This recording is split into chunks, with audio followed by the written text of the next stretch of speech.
पाठ चौथा, चैप्टर चौथा, मेरी विदेश यात्रा। यह मेरी पहली विदेश यात्रा थी।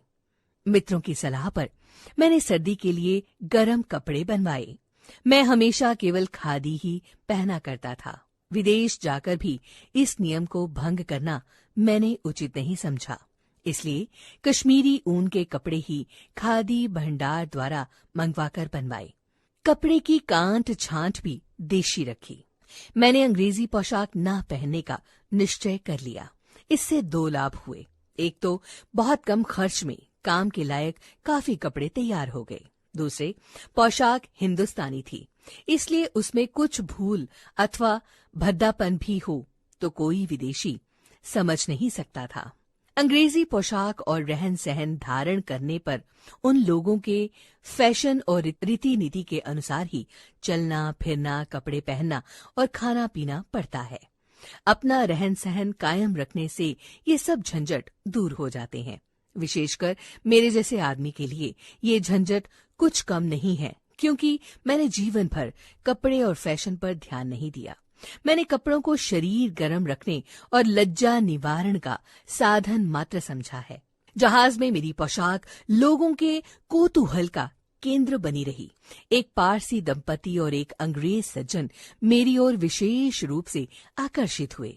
गांधी जी खादी और शाकाहार के संबंध में बातचीत करते हुए समय आसानी से कट गया। रास्ते में मुझे ज्ञात हुआ कि जब तक जहाज स्वेज नहर से गुजरता है, तब तक थॉमस कुक कंपनी की ओर से ऐसा प्रबंध रहता है कि जो यात्री चाहे वह मोटर द्वारा जाकर क्योरो नगर और उससे थोड़ी दूर पर स्थित स्फिंक्स देखकर आ सकता है। मैंने इन्हें देखकर आना उचित समझा। मेरे साथ कुछ और यात्रियों ने भी वहां जाने का प्रबंध कर लिया। हम लोग सवेरे 5 बजे जहाज से उतरकर मोटर पर क्योरो चले गए। क्योरो पहुंचने पर मुंह हाथ धोने और नाश्ता करने के लिए हम एक होटल ले जाए गए। फिर हम क्योरो का अजायब घर देखने गए। वहां पिरामिडों की खुदाई से निकली चीजें सुरक्षित थी। यह अजायब घर बहुत सुंदर था। प्राचीन मिस्र के कितने ही नामी और प्रतापी बादशाहों के शव, ममी, जो पिरामिडों से निकले थे, पर उनका चेहरा और हाथ पैर ज्यों के त्यों थे। वे जिन कपड़ों में लपेटकर गाढ़े गए थे, वे कपड़े भी अभी तक वैसे ही लिपटे हुए थे। वह कपड़ा बहुत ही महीन हुआ करता था। कहते हैं वह भारत से ही जाया करता था। उन दिनों वहां के निवासियों का विश्वास था कि आराम के सभी साधन यदि मुर्दे के साथ गाड़ दिए जाएं, तो वह उनसे परलोक में भी आराम पा सकता है। इसी विश्वास के अनुसार पिरामिडों के अंदर शव के साथ सभी आवश्यक वस्तुएं गाड़ दी जाती थी, जैसे पहनने के लिए कपड़े और गहने, बैठने के लिए चौकी, खाने के लिए अन्न, श्रृंगार का सामान, सवारी के लिए रथ और नाव भी। वे सब चीजें दिखने में एक से एक थी। उन्हें देखने से ज्ञात हुआ कि उस समय भी लोग सोने का व्यवहार जानते थे। संग्रहालय के बाद हम लोगों को शहर की कुछ प्राचीन और प्रसिद्ध इमारतें दिखाई गई, जिनमें एक प्रसिद्ध मस्जिद भी थी। मिस्र में मुसलमान पूरब की ओर मुंह करके नमाज पढ़ते थे, क्योंकि वहां से काबा पूरब की ओर पड़ता है। यहाँ एक हिंदुस्तानी के लिए अजीब सा नजारा था। वहां की मस्जिदें भी इसी कारण पूरब रुख की रहती थी। वहां की भाषा अरबी थी। यूरोपियन भाषाओं में सबसे अधिक प्रचार फ्रेंच भाषा का था। लोग साफ सुथरे बनकर रहते थे। पुलिस वाले तुर्की फेज पहने हुए दिख जाते थे। यद्यपि कैरो पुराना शहर है, पर जिस हिस्से को हमने देखा वह बहुत कुछ आजकल के शहरों जैसा ही था। दोपहर का भोजन करके हम लोग कुछ दूर तक मोटर पर बैठकर पिरामिड देखने गए। एक स्थान पर पहुंचकर हमें मोटर छोड़ देनी पड़ी। ऊंटों पर सवार होकर पिरामिडों तक जाना पड़ा। मेरे लिए ऊंट की सवारी बिल्कुल नई थी, क्योंकि मैं कभी ऊंट पर चढ़ा ना था। पिरामिडों के नजदीक जाकर देखा तो पाया कि ये ऊंची चौखुंटी इमारतें थी। हमारे देश में जैसे ईंटों का बजावा बनता है, वैसे ही ये पत्थरों के बहुत बड़े बड़े चौरस टुकड़ों से बने थे।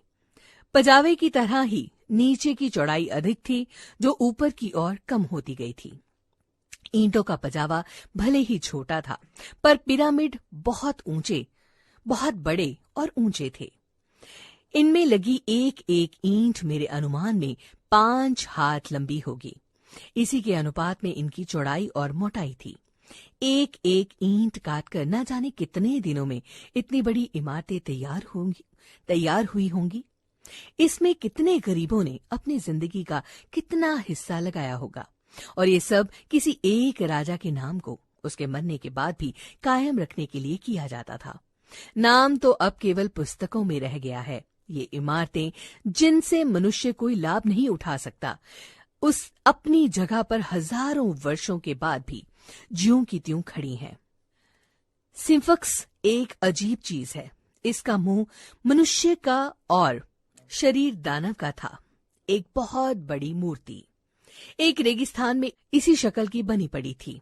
सुनते हैं, प्राचीन काल में यह प्रश्नों के उत्तर देती थी, पर यह जो कुछ कहती थी वह समझना कठिन होता था। अब ये बातें तो नहीं है, पर यह मूर्ति अवश्य उस काल का स्मरण कराती रहती है। संध्या समय वापस आकर हम लोग रेल पर सवार हुए और रात के 11 बजे पोर्ट सदई पहुंचे। जहाज वहां पहुंच गया था। खाना पीना रेल में ही हो गया था, इसलिए हम जाकर अपने अपने कमरों में सो गए। भूमध्य सागर में पहुंचने पर कुछ सर्दी लगने लगी।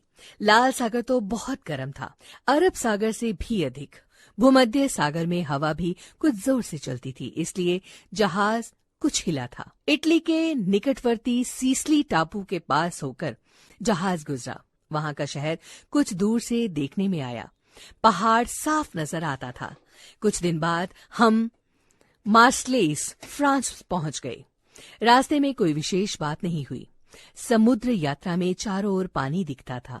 दिन रात पानी देखते देखते 1-2 दिन के बाद ही ऊब होने लगी। अगर कहीं कोई गुजरता हुआ जहाज आ जाए या जमीन देखने में आ जाए तो बहुत आनंद आता। सभी मुसाफिर उसे इस तरह देखने लगे मानो उन्होंने कभी जमीन देखी ही नहीं थी। मार्सलस में हम सवेरे ही उतरे। वहां एक होटल में ठहरे। वहां भी कुक कंपनी की कृपा से शहर के देखने योग्य सभी स्थानों को देख लिया। सवेरे जहाज से उतरती ही मैंने रात को रवाना होने वाली गाड़ी में अपने लिए जगह बुक करा ली थी। दिन भर घूम घाम कर रात की गाड़ी से पेरिस के लिए रवाना हो गया। पेरिस से गाड़ी बदलकर कैले पहुंचा। वहां फिर जहाज पर चढ़कर संध्या होते होते डोवर में उतरा। डोवर से रेल में चढ़कर रात के लगभग 9 बजे लंदन पहुंच गया। मैं मार्च के तीसरे सप्ताह में लंदन पहुंचा था, पर वहां अभी काफी सर्दी थी। स्टेशन पर पहले से वहां पहुंचे हुए मित्र मिल गए। मैं सीधा उस मकान में चला गया जो पहले ले लिया था। वह गोल्ड स्क्रीन में था। हम लोग कुछ दिनों तक वहीं ठहरे। मैं लंदन एक मुकदमे के सिलसिले में गया था। मुकदमे से छुट्टी पाकर मैं स्विट्जरलैंड गया। मेरी बहुत इच्छा थी कि मैं श्री रोमिया रोला से मिलूं, पर उनके घर पहुंचते ही ज्ञात हुआ कि वे गर्मी के कारण कार्ट्रिगी पहाड़ी पर गए हैं।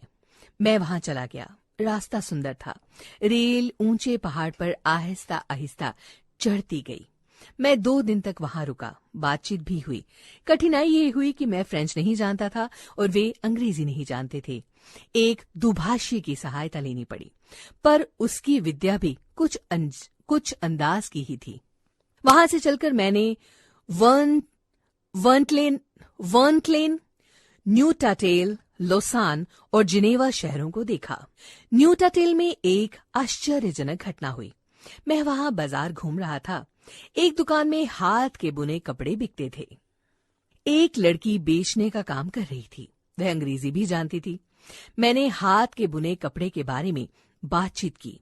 उसने मेरे कपड़ों को देख लिया और समझ लिया कि मैं हिंदुस्तान का रहने वाला हूं।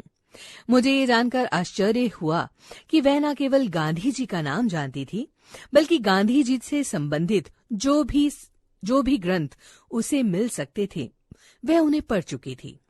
वहां से फिर लंदन लौट आया। लंदन से ही मैं हॉलैंड गया। वहां उन दिनों युवकों का अंतर्राष्ट्रीय सम्मेलन हो रहा था।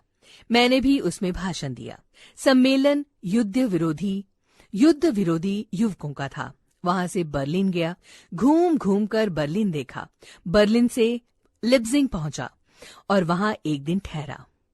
वहां प्रसिद्ध जल चिकित्सक लुई कोहेने से मिलने का विचार हुआ, पर पता चला कि मेरे पहुंचने से पूर्व ही उनकी मृत्यु हो चुकी है। फिर अपने यात्रा क्रम के अनुसार म्यूनिक पहुंचा। वहां पर प्रसिद्ध अजायब घर भी देखा। म्यूनिक से वेनिस गया। वह अजीब शहर था। घर घर में समुद्र था। वहां नाव के सिवाय दूसरी सवारी नहीं चलती थी। पानी के बीच चट्टानें थी। वहां पर मकान बने हुए थे। मच्छरों की भरमार थी। मसहरी में भी नींद आनी कठिन थी। वेनिस से रोम पहुंचा। वहां के सभी प्रसिद्ध स्थान देखकर मार्सेल्स के लिए रवाना हुआ। मार्सेल से मुल्तान जहाज पर सवार हुआ और मुंबई